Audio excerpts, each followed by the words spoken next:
¿Qué pasaría si un simple acto de bondad, un gesto diario que creías que nadie notaba, fuera en realidad una prueba para Isabella Rossi, una camarera de 24 años que se ahogaba en deudas y sueños desvanecidos? La bondad era lo único que le quedaba por ofrecer.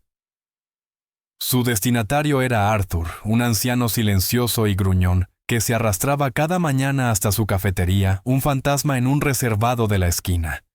Ella le ofrecía una sonrisa cálida, un café recién hecho y un pequeño pedazo de su tiempo sin esperar nada a cambio. Pensaba que no era más que otra alma solitaria. No tenía idea de que él guardaba un secreto valorado en miles de millones, un secreto a punto de detonar su vida. Porque un martes lluvioso, la puerta del local no se abrió para Arthur. Se abrió para sus abogados, flanqueados por 4 guardaespaldas de rostro pétreo, y venían por ella. La campanilla sobre la puerta del Morning Glory Diner era la banda sonora de la vida de Isabella Rossi. No era un tintineo alegre, era un cansado repique metálico que anunciaba la llegada de otro cliente necesitado de café, otro plato que cargar, otro dólar que quizá se sumara al bote de propinas. El local en sí era una reliquia, una cápsula de cabinas de vinilo gastadas del color de la mostaza seca, un suelo de linóleo pegajoso, y un persistente aroma a café quemado y tocino friéndose. Para Isabella, o Bella, como todos la llamaban, era a la vez su prisión y su santuario. Durante los últimos 3 años, 6 días a la semana de 5, 30 h.m. a 3 p.m. Bella había danzado el ballet familiar de la camarera. Navegaba por los pasillos estrechos con una gracia nacida de la repetición, equilibrando platos en el brazo, rellenando tazas de café sin derramar una gota, y fabricando una sonrisa que a menudo se sentía tan cuarteada como las tazas de porcelana que lavaba a mano. Su verdadera pasión, su alma, estaba encerrada en un diminuto apartamento, en un segundo piso a pocas calles, acumulando polvo en lienzos que ya no podía costear. La escuela de arte se había vuelto un sueño lejano, sepultado bajo una montaña de facturas médicas de su madre y el peso aplastante del alquiler. Sus clientes habituales eran un reparto predecible. Estaba Frank, el capataz de obra, que leía la sección de deportes y dejaba exactamente $1 de propina sin importar el total. Estaban las 2 secretarias parlanchinas del bufete de la esquina que diseccionaban la vida amorosa de su jefe sobre ensaladas mustias. Y luego estaba Arthur. Arthur era distinto. No era un habitual en el sentido tradicional. Era un elemento fijo, tan parte del local como el zumbido del neón de la fachada. Cada mañana, a las 7:15 en punto, empujaba la pesada puerta de vidrio y se deslizaba hasta el reservado 4, el del rincón del fondo junto a la ventana. Nunca cruzaba la mirada con nadie. Vestía siempre el mismo atuendo, un abrigo de tweed desvaído, sin importar el clima, pantalones gastados y zapatos de cuero rayados. Su rostro era un mapa de arrugas. Sus ojos, de un azul pálido y aguado, parecían atravesarlo todo. Era un susurro en una sala ruidosa. La primera vez que entró el jefe de Bella, un hombre perpetuamente estresado llamado Sal, la había advertido: «No te molestes con el vejestorio del 4, no habla. Dale café solo y el plato del día sea cual sea.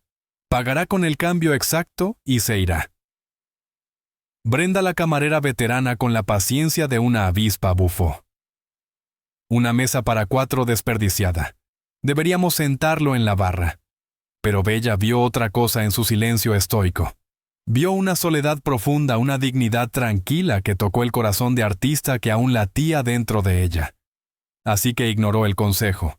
El primer día le puso el menú delante. «Buenos días, señor. Me llamo Bella.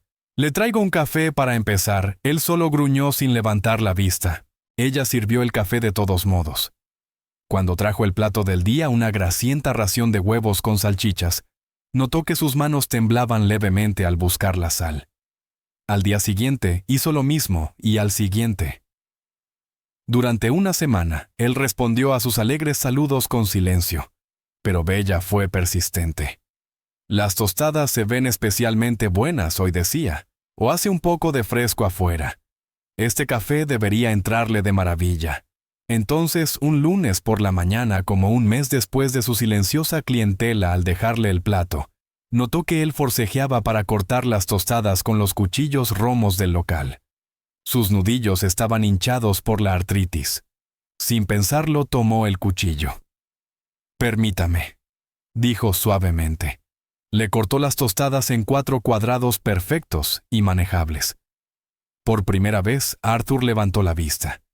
Sus ojos azul aguado se encontraron con los de ella, y por un instante fugaz, vio un destello de sorpresa, quizá incluso de gratitud. Asintió corto y seco, y volvió la mirada al plato. Fue una victoria. Desde ese día se convirtió en su ritual. Ella le traía el café, solo le traía el plato del día, y siempre le cortaba las tostadas. A veces ella le hablaba, llenando el silencio con pequeñas historias sobre su día, alguna ocurrencia graciosa de un cliente, o su sueño de visitar algún día el Louvre en París para ver las obras maestras en persona. Él nunca respondía, pero ella sentía que la escuchaba.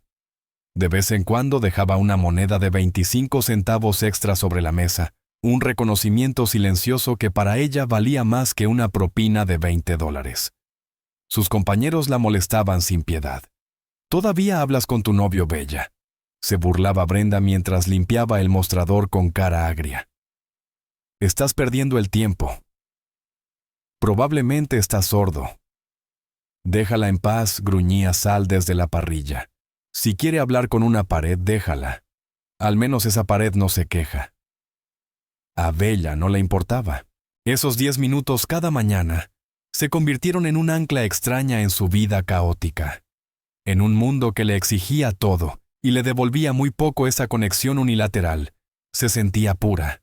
Era un simple acto de servicio, un momento de silenciosa comunión. No lo hacía por una mejor propina ni por reconocimiento. Lo hacía porque cuando miraba al anciano solitario del reservado, 4 veía a un ser humano que merecía un poco de calidez, incluso si no podía o no quería pedirla. No tenía idea de que su simple bondad estaba siendo observada, registrada y juzgada por una mente más aguda de lo que cualquiera en el Morning Glory Diner podría imaginar. El martes comenzó como cualquier otro.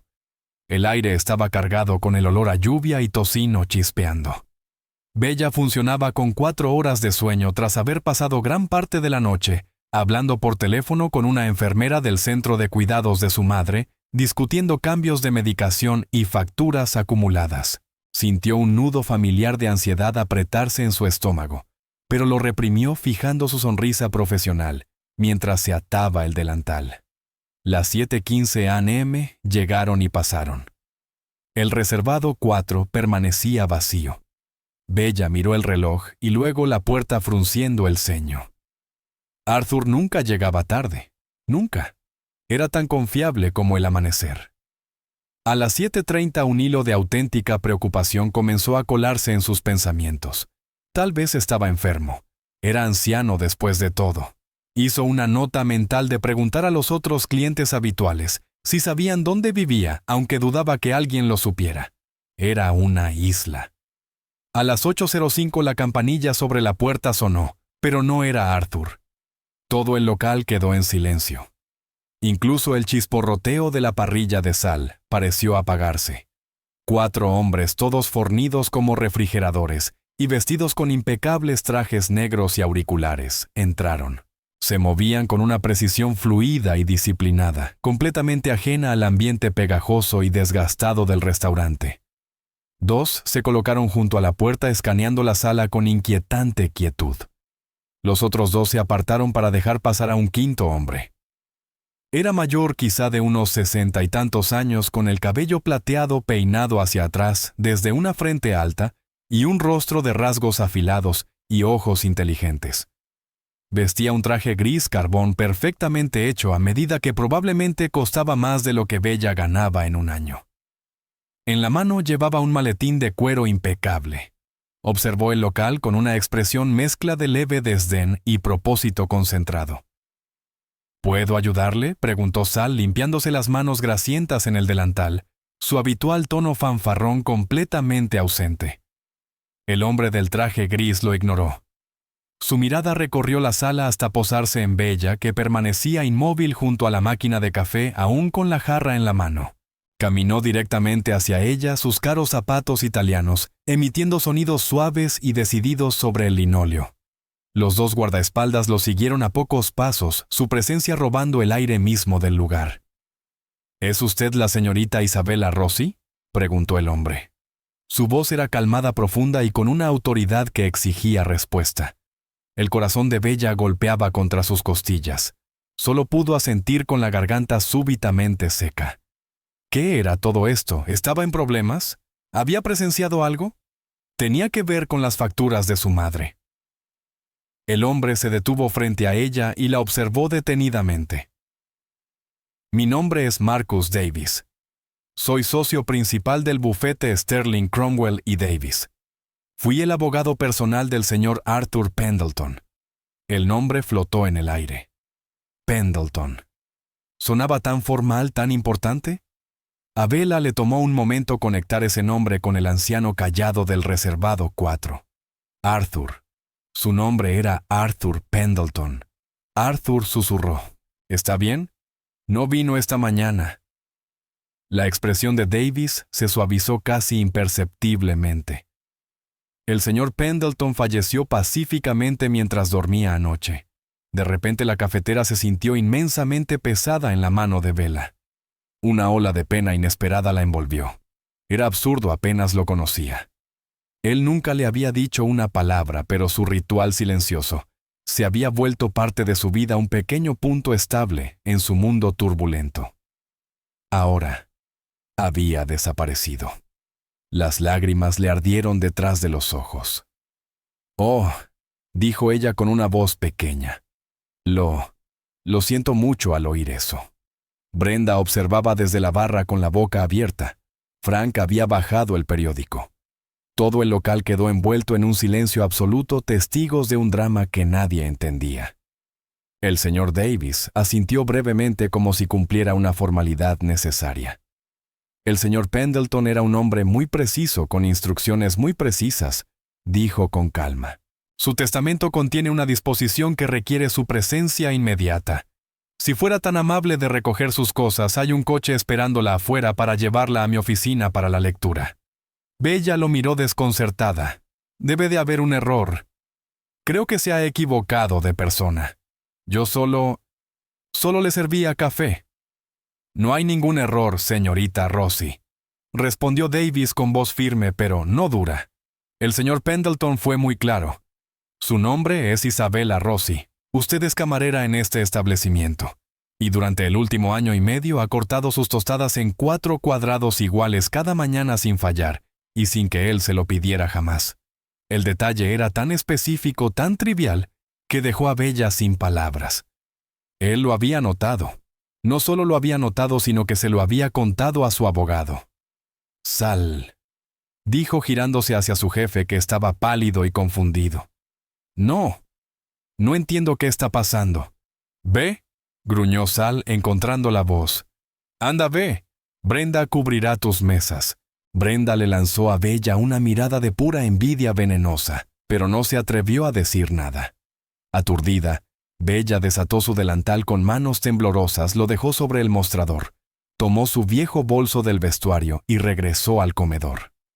Los 4 guardaespaldas y el abogado formaron un círculo protector a su alrededor, creando una burbuja extraña de riqueza y poder en el humilde restaurante, mientras la escoltaban hacia la salida, dejando a todos los presentes mudos de asombro. Bella sintió un mareo de irrealidad. El aire frío y húmedo le golpeó el rostro. En la acera, un elegante coche negro, un Lincoln Continental, aguardaba al ralentí su motor ronroneando suavemente. Uno de los guardaespaldas le abrió la puerta. Al deslizarse sobre el asiento de cuero más lujoso que cualquier mueble que hubiera poseído, miró hacia el Morning Glory Diner. Se veía pequeño bajo el cielo gris. Sintió una sensación aterradora y electrizante. Sabía que nunca volvería a verlo igual. El ritual había terminado. Algo nuevo e infinitamente más complicado acababa de comenzar.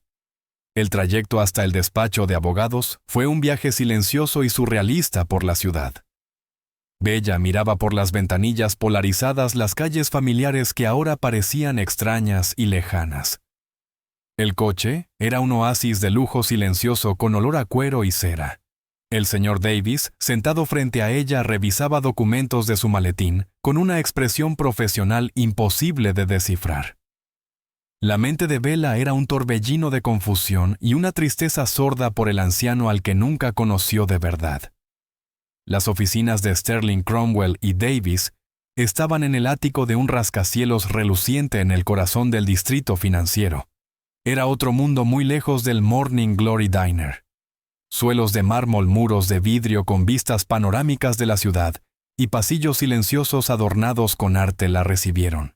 Bella, con sus vaqueros descoloridos y sus zapatillas gastadas, se sintió como una gata callejera que se había colado en un palacio. La condujeron hasta una sala de juntas enorme, dominada por una larga mesa de caoba pulida.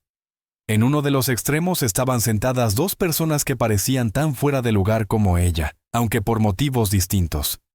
Desprendían un aire de privilegio impaciente y resentido.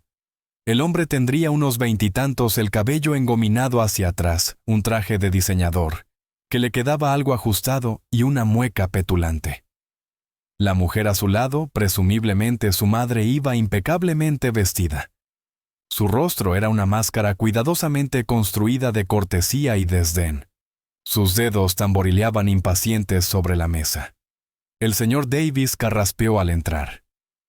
Señora Diana Pendleton, señor Caleb Pendleton, les presento a la señorita Isabella Rossi. Caleb Pendleton recorrió a Bella con una sola mirada despectiva y una sonrisa torcida se dibujó en sus labios. Esto es por quien hemos estado esperando. ¿Una camarera? El abuelo se volvió senil al final. Caleb, por favor, lo reprendió su madre, aunque sin verdadera severidad. Su mirada hacia Bella era igual de fría. Señorita Rossi, por favor, tome asiento, dijo Davis, señalando una silla al otro extremo de la mesa lejos de los Pendleton. La distancia se sentía deliberada, un abismo entre dos mundos distintos. Bella se sentó con las manos entrelazadas en el regazo. Los guardaespaldas se mantuvieron inmóviles contra la pared. La tensión en la sala era tan densa que podía cortarse con un cuchillo. Ahora que todas las partes mencionadas en el testamento principal están presentes, podemos comenzar, anunció Davis, abriendo un grueso documento encuadernado en cuero. Se colocó unas gafas de lectura y comenzó a leer con un tono seco, monótono y sin emoción. La mayoría era jerga legal que pasó volando por encima de la cabeza de Bella. Fideicomisos, donaciones a organizaciones benéficas de las que nunca había oído hablar. Legados a fundaciones. Escuchaba las cifras asombrosas que se mencionaban, números que se sentían más como conceptos que como dinero real. La fortuna de los Pendleton era claramente inmensa. Entonces Davis hizo una pausa y miró directamente a Diana y a Caleb. A mi nuera Diana Pendleton y a mi nieto Caleb Pendleton, les dejo el contenido del fideicomiso familiar Pendleton, tal como lo establecen los acuerdos familiares preexistentes. Esto asciende a una suma principal de $10 millones para cada uno. Caleb soltó una carcajada incrédula. 10 millones. Eso es todo. Es un insulto, la compañía vale miles de millones. Su abuelo liquidó la mayoría de sus activos personales en los últimos 2 años, respondió Davis con frialdad. Lo que hizo con su fortuna personal fue, y siempre será prerrogativa suya. Nos lo debía. Somos su familia. Estalló Diana rompiendo su fachada educada. Davis los ignoró y continuó leyendo. Todos los bienes personales restantes, propiedades y la participación de control en la empresa Pendleton Global Holding Company se manejarán de la siguiente manera. Tomó aire. A mi amigo y médico el Dr. Alistair Finch le dejó la suma de $1 millón. Pasó la página. Bella contuvo el aliento sin saber por qué siquiera estaba allí. Quizá Arthur le había dejado un pequeño recuerdo, unos cientos de dólares como una propina final y silenciosa. Eso ya sería más que suficiente, un gesto amable de un hombre reservado. Y ahora, dijo Davis mirando por encima de sus gafas directamente a Bella, su voz resonando en la sala silenciosa, Llegamos a la disposición final. Leyó del testamento. A la señorita Isabella Rossi, la joven del Morning Glory Diner, que mostró amabilidad a un anciano sin tener razón para hacerlo, que lo trató con dignidad cuando otros solo veían una molestia, y que sin falta cortaba su tostada, porque notó que le temblaban las manos. Los ojos de Bella se llenaron de lágrimas. Él lo había notado todo. Davis prosiguió. A la señorita Rossi le dejó un legado de bondad de vuelta. Primero le legó la suma de $250,000, que serán transferidos de inmediato a su cuenta para aliviar sus cargas, así como ella alivió las mías. Bella jadeó. La habitación pareció girar. $250,000. Era más dinero del que jamás había soñado tener. Cubriría los cuidados de su madre durante años. Pagaría sus deudas. Era un milagro. ¿Qué explotó Caleb poniéndose de pie? Le da $250,000 a una camarera de tercera. Vamos a impugnar esto. Está claro que no estaba en sus cabales. Siéntese, señor Pendleton, dijo Davis, su voz bajando a una calma gélida. Aún no he terminado. Caleb lo fulminó con la mirada, y tras un momento se dejó caer lentamente en su silla con el rostro enrojecido de ira. Davis ajustó sus gafas y leyó la frase final. Y finalmente, porque fue el último lugar en la tierra donde me sentí visto no como una fuente de riqueza, sino como un ser humano, le dejo lo único que me trajo un pequeño consuelo en mis últimos años. Lego a la señorita Isabella Rossi, en su totalidad la propiedad y el negocio conocidos como el Morning Glory Diner, ubicados en la calle 152, y Elm que compré hace 6 meses, a través de una empresa subsidiaria. Silencio. Un silencio denso y profundo llenó la sala de juntas. Bella se quedó inmóvil, incapaz de procesar las palabras. El restaurante. Había comprado el restaurante para ella. Entonces Caleb comenzó a reír. No era una risa alegre. Era un sonido seco, feo, incrédulo. ¿El restaurante? ¿Le deja una cafetería grasienta? Oh, esto es genial. Después de tanta expectativa le deja a la camarera su propia jaula. El abuelo realmente tenía un retorcido sentido del humor. Pero el señor Davis no sonreía. Cerró el testamento, se quitó las gafas y miró a Bella con una expresión que no podía descifrar del todo, una mezcla de compasión, respeto y advertencia. Hay una cosa más, señorita Rossi, dijo con voz baja. Junto con el restaurante, se incluye una pequeña cartera de inversiones que el señor Pendleton vinculó al negocio para garantizar su viabilidad a largo plazo y financiar mejoras de capital. Su valor actual ronda los $5 millones. La risa murió en la garganta de Caleb. Su rostro pasó del rojo a un blanco enfermizo. La mano perfectamente cuidada de Diana voló a su boca. Bella sintió que el suelo se desvanecía bajo sus pies. $5 millones. El restaurante no era una jaula, era un reino. El viejo gruñón y silencioso al que le había servido café con compasión no solo era rico, era Arthur Pendleton, fundador de Pendleton Global, un titán corporativo, un rey de la industria que se había ocultado a plena vista, y acababa de entregarle a una estudiante de arte arruinada que servía desayunos grasientos, las llaves de una nueva vida. Una vida que, a juzgar por la mirada asesina en los ojos de Caleb Pendleton, estaba a punto de volverse muy, muy peligrosa. Salir del despacho de abogados fue como pasar de una cámara hiperbárica a un huracán. Los guardaespaldas escoltaron a Bella de regreso al Lincoln Continental, protegiéndola de los insultos furiosos y entrecortados de Caleb Pendleton, que los había seguido hasta el pasillo. «Esto no ha terminado, pequeña cazafortunas», escupió con el rostro deformado por la rabia. «Haré que mis abogados revisen cada centímetro de esto. No verás ni un centavo». Bella no respondió. Estaba en un estado de shock profundo, su mente repasando en bucle las palabras del señor Davis. $5 millones. El restaurante es tuyo. El señor Davis le había entregado su tarjeta y una carpeta gruesa de documentos. Un asesor financiero la llamará mañana señorita Rossi. No hable con nadie, especialmente con los Pendleton. Si intentan contactarla, llámeme de inmediato. El señor Pendleton anticipó su reacción. El coche la dejó frente a su edificio ruinoso de apartamentos.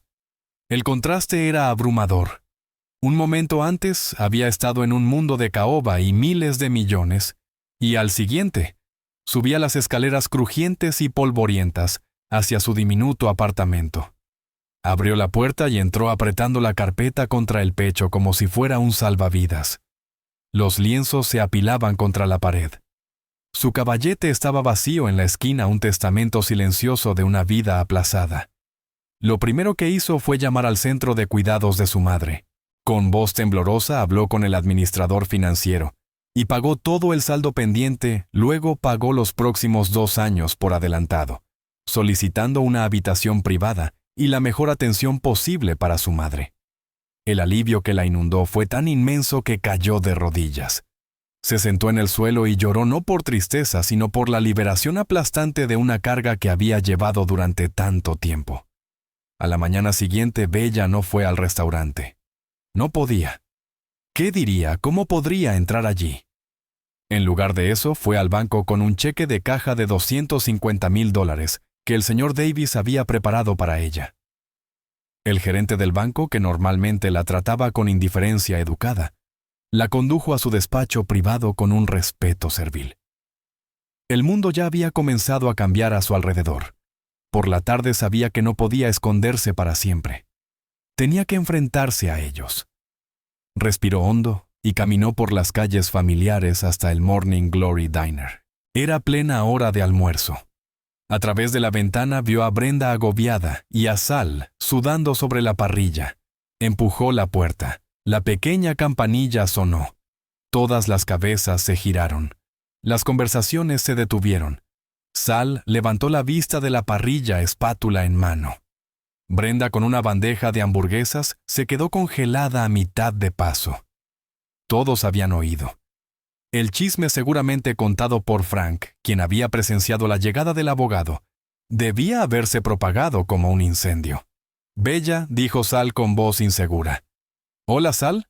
respondió ella con una voz sorprendentemente firme. Se acercó al mostrador. «Supongo que ya lo habrás oído». «Oí que te cayó algo de dinero», dijo Brenda dejando su bandeja con un golpe seco. Había un filo de envidia en su voz. «Decidiste que ahora eres demasiado buena para venir a tu turno, ¿eh?» «Brenda», advirtió Sal. «¿No está bien?», dijo Bella. Miró de Sal a Brenda y luego a los otros empleados que se asomaban desde la cocina. Esas personas habían sido su mundo. Es cierto. Arthur. El señor Pendleton me dejó algo de dinero. Y me dejó el restaurante. Un jadeo colectivo recorrió al personal. La espátula de Sal cayó sobre la parrilla con un estrépito. ¡Qué balbuceo! Yo soy el dueño de este restaurante. Lo he sido durante 30 años. El corazón de Bella se hundió. Era la parte sobre la que Davis la había advertido. Abrió la carpeta y sacó un documento. Según esto, Sal, vendiste el restaurante hace 6 meses a una compañía llamada AP Holdings. Has estado operando como gerente asalariado desde entonces. Sal palideció. AP Holdings. Me ofrecieron una fortuna más de lo que valía este lugar. Pensé que era algún gran promotor inmobiliario que planeaba demolerlo. Nunca imaginé.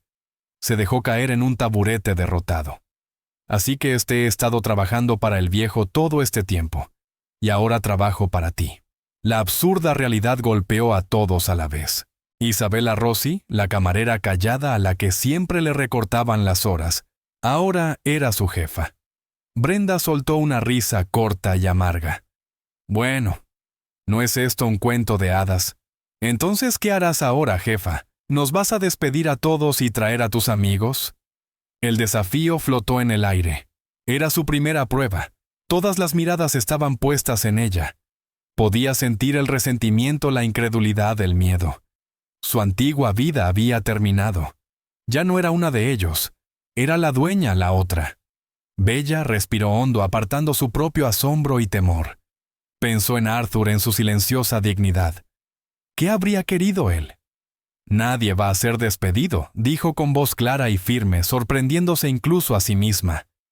Nada va a cambiar por ahora. Saller es el mejor cocinero de parrilla de la ciudad.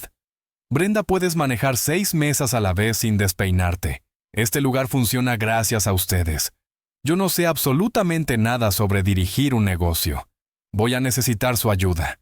Su honestidad pareció disipar parte de la tensión. Sal levantó la vista con un destello de esperanza en los ojos. Brenda solo frunció el ceño aún incrédula.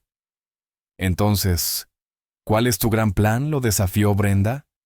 Vas a empezar a servir champán y caviar. No respondió Bella con una pequeña sonrisa que apareció en sus labios por primera vez. Pero voy a comprar una nueva máquina de café, un afilador de cuchillos, y vamos a arreglar el aire acondicionado. Era exactamente lo correcto que decir. Algunos de los empleados de cocina soltaron una risita. Esas eran sus quejas diarias, las pequeñas miserias del trabajo. Escucharlas reconocidas por la nueva dueña, su antigua compañera, significaba algo. Justo en ese momento la campanilla de la puerta volvió a sonar. Un hombre con uniforme de mensajero estaba allí. «Paquete para Isabella Rossi», dijo entregándole una caja delgada y elegante, con el membrete del bufete Sterling Cromwell y Davis. Bella, intrigada, firmó y la abrió. Dentro, sobre un cojín de terciopelo, había una única llave de bronce antigua y una nota escrita a mano en un papel grueso color crema. La caligrafía era temblorosa pero clara. Era de Arthur. «Mi querida Isabella», comenzaba. «Si estás leyendo esto, entonces el mundo ya conoce mi secreto y has recibido mi regalo. El dinero es para tu libertad. El restaurante es para tu corazón. Esta llave es para tu futuro. Abre mi estudio privado. Marcus sabe dónde está. Ve allí. ¿Entiendes por qué? El último deseo de un viejo. Una llave. Un estudio secreto». Bella levantó la vista del papel con la mente acelerada. La herencia no era solo dinero, y un edificio era un misterio. Y al mirar los rostros resentidos de sus nuevos empleados y recordar las amenazas venenosas de Caleb Pendleton, comprendió que tendría que resolverlo si quería reclamar de verdad su nueva vida. La dirección que el señor Davis le dio para la residencia privada de Arthur estaba en Park Avenue.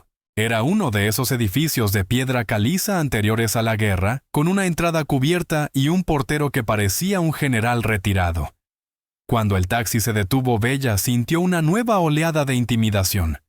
Llevaba la mejor ropa, que tenía un sencillo vestido negro comprado en una tienda de segunda mano, pero aún así, se sentía fuera de lugar. El señor Davis la esperaba en el vestíbulo con expresión grave. «No ha permitido que nadie entre en su apartamento personal en más de una década», explicó mientras subían en un ascensor de madera silencioso hacia el ático. «Ni siquiera su familia. Todo su trabajo lo hacía desde las oficinas corporativas. Este era su santuario». El ascensor se abrió directamente al apartamento. Bella salió y se quedó sin aliento. Era enorme, con ventanales del suelo al techo que ofrecían una vista impresionante de Central Park. Pero no fue la vista ni el tamaño lo que la dejó sin habla, sino el arte. Las paredes estaban cubiertas de obras maestras, un Monet sobre la chimenea, con nenúfares que brillaban bajo la luz de la tarde. Una escultura de Degas de una bailarina sobre un pedestal. Un pequeño y vibrante autorretrato de Van Gogh en una pared lateral. Era un museo privado curado con gusto impecable. Era uno de los coleccionistas de arte más discretos del mundo, dijo Davis en voz baja, observando su reacción. Esto era lo que Caleb realmente quería. «Esta colección no tiene precio». El apartamento estaba impecable, pero se sentía profundamente solitario. No había fotos familiares ni desorden, solo arte invaluable, y muebles elegantes pero fríos. Parecía una jaula dorada. «El estudio está por aquí», dijo Davis, guiándola por un largo pasillo hasta una pesada puerta de roble. «Me dio un sobre sellado con una llave para mí y las instrucciones de abrirlo solo tras su muerte para darte acceso. Te esperaré afuera». La mano de Bella tembló al insertar la llave de bronce que Arthur le había dejado. Giró con un clic satisfactorio. Empujó la puerta y entró. El estudio era completamente diferente al resto del apartamento. Era cálido y vivido. Los libros llenaban las estanterías desde literatura clásica hasta física moderna. Junto a la chimenea había un gran sillón de cuero gastado. Un leve olor a papel antiguo y tabaco de pipa flotaba en el aire. Pero lo que dominaba la habitación era la pared detrás del enorme escritorio. No estaba cubierta de arte, sino de un tablero de corcho que iba del suelo al techo, lleno de fotografías gráficos bursátiles, documentos legales y notas manuscritas conectadas con hilos de colores. Era el mapa estratégico de un general que comandaba un imperio global. Este era el verdadero Arthur Pendleton. En el centro de aquella red, sin embargo, había algo que no encajaba, una pequeña fotografía algo borrosa. Bella se acercó. Era una fotografía de una mujer riendo sentada sobre una manta a cuadros en un parque.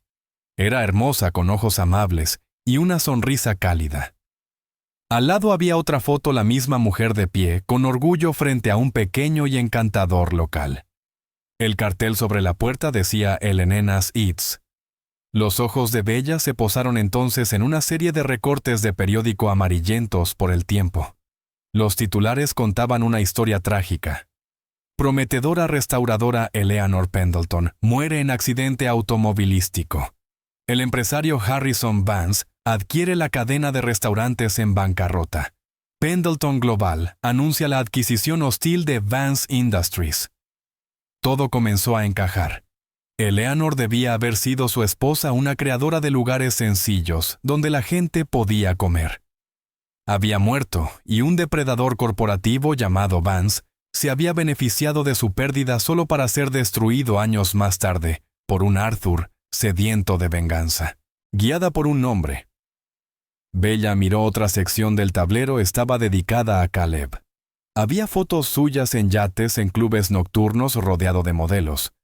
Había informes financieros que mostraban enormes pérdidas por una startup tecnológica que había fundado con el dinero de su abuelo. También copias de cheques que Arthur había emitido para pagar sus deudas de juego. En una nota escrita con la letra temblorosa de Arthur, se leía: «Tiene su nombre, pero nada de su corazón». Finalmente, sus ojos encontraron un pequeño espacio vacío en el tablero. Allí estaba clavada una sola fotografía reciente. Era una toma espontánea, hecha desde lejos de la propia Bella. Estaba afuera del Morning Glory Diner, durante su descanso, sonriendo mientras miraba su teléfono. Junto a ella, prendida con un alfiler, había una pequeña nota escrita a mano: «Ella tiene su corazón». Las lágrimas corrieron por el rostro de Bella. Nunca se trató de la tostada, no realmente. No estaba poniendo a prueba su amabilidad. Buscaba un reflejo de su esposa perdida, Eleanor. Buscaban a alguien con un buen corazón, alguien que entendiera que el valor de un lugar no estaba en su precio, sino en la calidez y la dignidad que ofrecía. El restaurante no era solo un restaurante, le recordaba el sueño de su esposa. Al dejárselo a Bella, no solo le estaba dando un regalo, sino confiándole el legado de Eleanor. De pronto, una nueva determinación templó su dolor. Ya no se trataba del dinero, sino de honrar la fe de un anciano solitario, que había perdido todo lo que realmente importaba. Caleb no solo quería el dinero, quería destruir lo último que su abuelo había construido, lo único que Arthur creía digno de ser legado. Se acercó al escritorio. Encima había un sobre sellado con su nombre. Lo abrió. Dentro encontró una carta y un certificado de una acción de Pendleton Global. La carta decía: «Isabella, el conocimiento es poder. Esta única acción te da el derecho legal de asistir a la Junta Anual de Accionistas el próximo mes. Caleb estará allí. Intentará apoderarse del consejo. Cree que no eres nadie. Demuéstrale que se equivoca. Todo lo que necesitas está en esta habitación. Tu amigo Arthur». Bella miró a su alrededor, al estudio, al entramado de poder, a la historia de amor, pérdida y venganza. Era un dossier completo sobre el imperio Pendleton y sus enemigos. Arthur no solo le había dejado un restaurante y una fortuna, le había entregado un arsenal. La guerra con Caleb Pendleton se acercaba y Arthur acababa de armar a su soldado más improbable para la batalla de su vida. Las semanas siguientes fueron un torbellino de transformación para Bella. Pasaba los días en el restaurante y las noches en el estudio de Arthur. El señor Davis había dispuesto que tuviera acceso discreto e ilimitado al ático.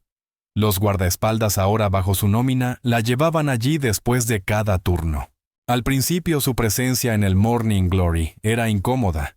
Intentó retomar su antiguo papel rellenando cafés y tomando pedidos, pero Sal y los demás no se lo permitieron. «Ahora eres la dueña Bella», le dijo Sal con amabilidad una tarde quitándole la cafetera de la mano. «Deberías estar en la oficina revisando los libros. Déjanos esto a nosotros». Tenía razón. Bella se retiró a la pequeña y desordenada oficina trasera y empezó a aprender.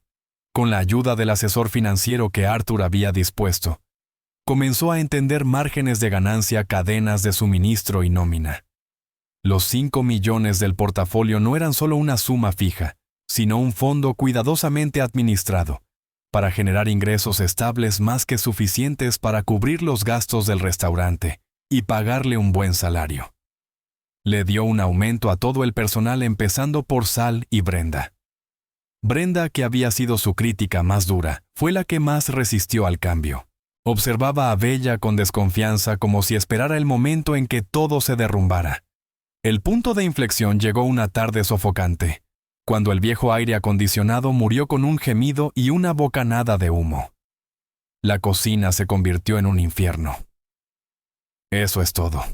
Renuncio», anunció Brenda tirando su delantal al suelo. «No pienso trabajar en una sauna». La antigua Bella habría intentado suplicarle que se quedara. La nueva Bella asintió con calma. «Tienes razón», dijo con serenidad. «Es inaceptable». Tomó el teléfono. En menos de 2 horas un equipo de técnicos estaba allí instalando un sistema de aire acondicionado comercial nuevo de última generación. Pagó la instalación de emergencia sin pestañear. Al día siguiente el restaurante estaba fresco y cómodo. Brenda regresó al trabajo, no dijo una palabra, pero empezó a llamar a su jefa, y por primera vez no sonó como un insulto. Bella se había ganado un poco de respeto, no con palabras, sino con acciones. Sus noches transcurrían en otro mundo. En el estudio de Arthur, se convirtió en estudiante del poder. Con el señor Davis como su tutor reticente, comenzó a desentrañar la compleja red del tablero de corcho. Aprendió sobre sociedades fantasma, adquisiciones apalancadas y luchas por poder en juntas directivas. Leyó los diarios privados de Arthur, llenos de observaciones sobre los negocios, la vida y su interminable dolor por Eleanor. Descubrió la imprudencia de Caleb, sus fracasos empresariales financiados con el dinero de su abuelo y su profundo resentimiento. También descubrió la jugada maestra de Arthur en sus últimos años. Había estado desmantelando sistemáticamente partes de Pendleton Global, haciendo que la empresa principal fuera más ágil, pero también más vulnerable. Convirtió gran parte de su fortuna personal en una serie de fundaciones benéficas anónimas. La herencia de Caleb estaba deliberadamente limitada. Arthur había privado a su nieto de los recursos necesarios para una fácil toma de control. Caleb pensaba que heredaría un reino, pero su abuelo le había dejado un campo de batalla con un ejército debilitado. Lo único que Caleb tenía era el apoyo de algunos miembros clave de la junta leales a su padre, y que lo veían como el heredero legítimo. Su plan, reconstruido a partir de las notas de Arthur, era claro. En la próxima junta anual de accionistas, convocaría una votación de desconfianza contra el actual CEO, un leal designado por Arthur, y usaría su apellido y el apoyo de sus aliados para colocarse como presidente. «No puede ganar de manera directa», explicó Davis, una noche señalando un gráfico de los principales accionistas. «Pero puede causar caos. Puede asustar a los inversores, hacer que las acciones caigan y tratar de forzar una venta a una corporación rival que lo colocaría como líder títere. Su ego no aceptará nada menos que el control total, incluso si eso significa quemar el imperio hasta los cimientos. ¿Y cómo lo detenemos?», preguntó Bella mirando el certificado de una sola acción sobre el escritorio. Le parecía tan insignificante. Usamos lo único que Arthur te dejó, la verdad, respondió Davis. Esa acción te da derecho legal a estar en esa sala y a hablar ante los accionistas. No podemos superarlo en votos, pero tal vez podamos superarlo en estrategia. Trabajaron hasta altas horas de la noche, elaborando un plan. Era audaz, aterrador, y dependía completamente de la capacidad de Bella para subir al mayor escenario de su vida y convencer a una sala llena de tiburones de que una camarera de un pequeño restaurante sabía más que el heredero de la fortuna Pendleton. Llegó el día de la reunión de accionistas. Bella se detuvo frente al espejo de cuerpo entero en la habitación principal del ático de Arthur. No llevaba un vestido de segunda mano. El señor Davis había insistido en que usara una asesora de imagen. Vestía un sencillo pero impecable traje azul marino. Llevaba el cabello recogido en un moño pulcro. Se veía profesional, tranquila y segura, aunque por dentro su corazón aleteaba como un pájaro atrapado. «¿Estás lista?», dijo el señor Davis desde la puerta. La observó y por primera vez, Bella vio una sonrisa genuina en su rostro. Arthur estaría orgulloso. 2 de sus guardaespaldas la escoltaron. Mientras caminaba por el reluciente vestíbulo de la torre Pendleton Global, lo vio. Caleb estaba con sus aliados riendo rebosante de arrogancia. Cuando la vio, su rostro se congeló. Su expresión pasó del asombro a una mueca de desprecio divertido. «Vaya, vaya, mira lo que trajo el gato», dijo en voz alta para que todos oyeran. «¿Vienes a servir el café, preciosa?». Sus compinches se rieron. Bella no cayó en la provocación. Le sostuvo la mirada con el rostro sereno. «Soy accionista, Caleb», dijo con voz clara y firme, «y tengo derecho a estar aquí». Caminó junto a él con la cabeza en alto, adentrándose en la guarida del león, dejándolo momentáneamente sin palabras. La batalla había comenzado. La sala de juntas era un anfiteatro de poder corporativo. Una enorme mesa en forma de U estaba ocupada por el consejo directivo, hombres y mujeres de semblante severo y trajes caros. Las filas detrás de ellos estaban llenas de grandes accionistas, analistas y medios de comunicación. Bella, guiada por el señor Davis, tomó asiento en la primera fila reservada para los accionistas. Sintió cientos de miradas sobre ella, susurrando, cuestionando su presencia. La reunión comenzó con presentaciones aburridas e informes financieros. Bella escuchaba con las manos fuertemente entrelazadas sobre su regazo. Luego el presidente abrió el turno para nuevos asuntos. Caleb se puso de pie de inmediato. Era un orador nato, encantador, seguro de sí mismo. Habló del legado, del apellido de su familia y de una nueva y audaz visión para el futuro. Describió al liderazgo actual como estancado y carente de imaginación. «Mi abuelo fue una leyenda», tronó, «pero su tiempo ha pasado. Pendleton Global necesita sangre nueva, una nueva dirección para competir en el siglo XXI. Necesita a un Pendleton al mando». Luego presentó formalmente su moción, un voto de desconfianza contra el director ejecutivo y su propia nominación como nuevo presidente del consejo. Un murmullo tenso recorrió la sala. Los aliados de Caleb en la junta expresaron su apoyo. Estaba claro que tenía impulso. El CEO, un hombre competente pero poco carismático llamado George Riley, ofreció una débil defensa que fue rápidamente desmantelada. ¿Alguien más desea hablar sobre esta moción antes de pasar a la votación?, preguntó el presidente mirando a la audiencia. Era el momento decisivo. Con una leve inclinación de cabeza de parte del señor Davis, Bella se levantó. Una ola de murmullos confundidos recorrió la sala. «¿Quién es ella? ¿Qué está haciendo?», susurraban algunos. Caleb sonrió con burla.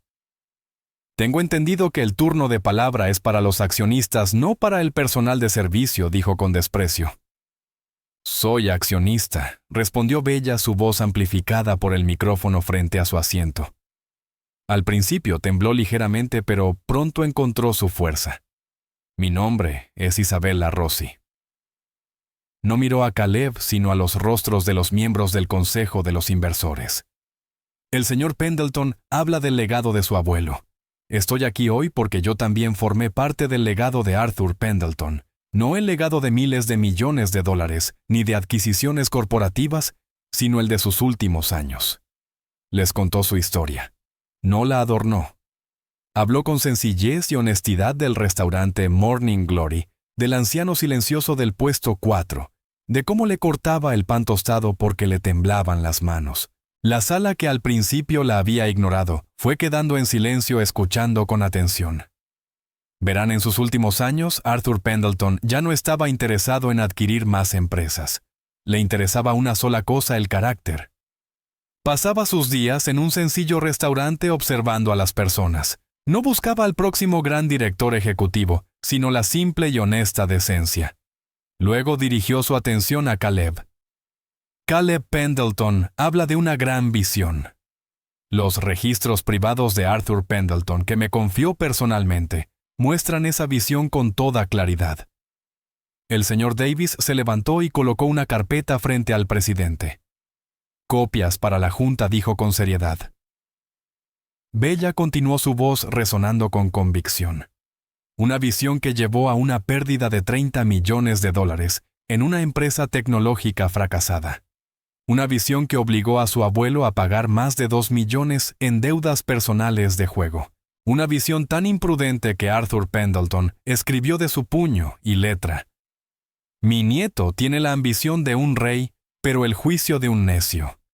No dejó su imperio a Caleb por rencor, sino por deber fiduciario para protegerlo de la única persona que sabía que lo destruiría. Se escucharon exclamaciones ahogadas en la sala. El rostro de Caleb se volvió rojo, manchado de furia. «¡Mentiras, calumnias!», gritó.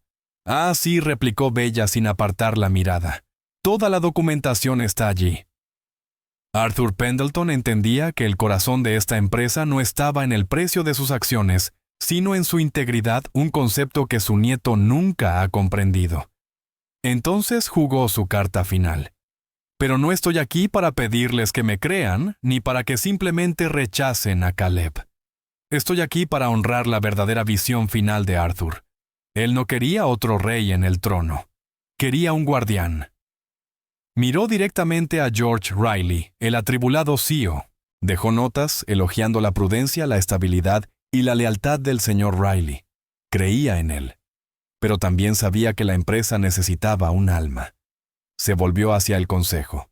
«Por lo tanto, como accionista propongo una enmienda al estatuto de la empresa, la creación de la Fundación Legado Pendleton, que se financiará con el 10% de las ganancias anuales de la compañía, y estará dedicada a apoyar pequeños negocios y becas educativas. Y me postulo yo misma, Isabella Rossi, propietaria del Morning Glory Diner, y heredera elegida por Arthur Pendleton para dirigirla». Fue una jugada maestra.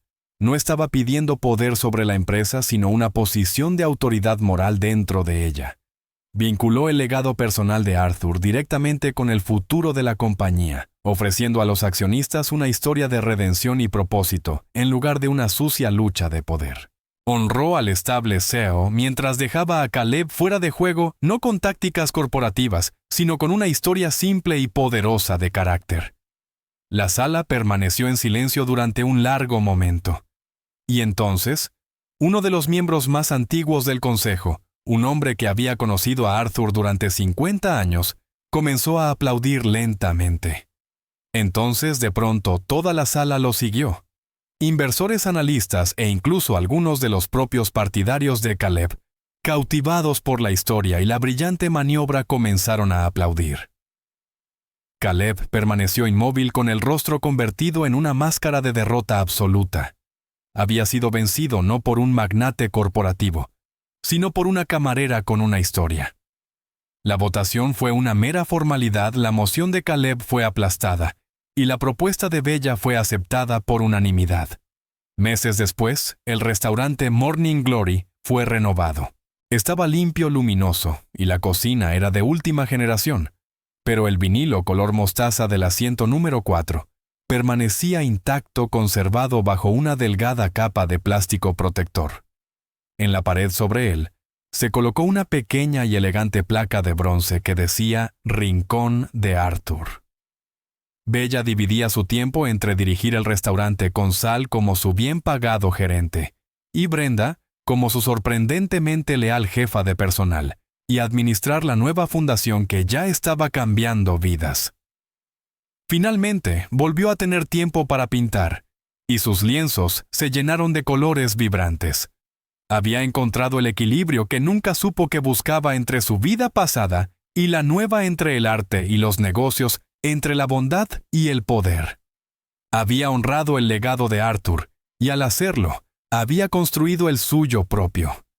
La historia de Isabella es un recordatorio poderoso de que las mejores inversiones que podemos hacer no son en acciones ni en bonos, sino en las personas. Un simple acto de compasión.